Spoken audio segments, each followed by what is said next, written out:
सोलापूर शहर मध्य मतदारसंघातील 46 रस्त्यांसाठी 12 कोटी रुपयांचा विशेष निधी मंजूर करण्यात आला आहे। या विशेष निधीमुळे सोलापूर शहर मध्य मतदारसंघातील अनेक महत्त्वाच्या परिसरातील रस्ते होणार असून या परिसरातील नागरिकांना मोठा दिलासा मिळणार आहे।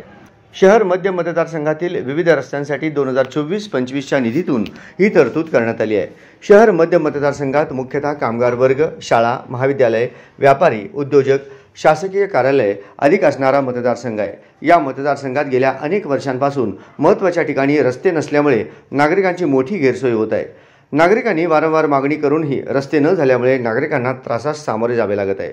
नुकत्याच झालेल्या विधानसभा निवडणुकीत विजयी झाल्यानंतर आमदार देवेंद्र कोठे यांना शहर मध्य विधानसभा मतदारसंघातील नागरिकांनी परिसरात रस्ते करण्याची मागणी केली होती। नागरिकांच्या या मागण्यांची तत्परतेने दखल घेऊन आमदार देवेंद्र कोठे यांनी मुख्यमंत्री देवेंद्र फडणवीस आणि पालकमंत्री जयकुमार गोरे यांच्याकडे शहर मध्य विधानसभा मतदारसंघात रस्ते करण्यासाठी विशेष निधीची मागणी केली होती। या मागणीला प्रतिसाद देत मुख्यमंत्री देवेंद्र फडणवीस आणि पालकमंत्री जयकुमार गोरे यांनी 12 कोटी रुपयांचा विशेष निधी मंजूर केला आहे। या निधीतून हद्दवाढ भागासह गावठाण परिसरातील मुख्य व अंतर्गत रस्ते करण्यात येणार आहेत।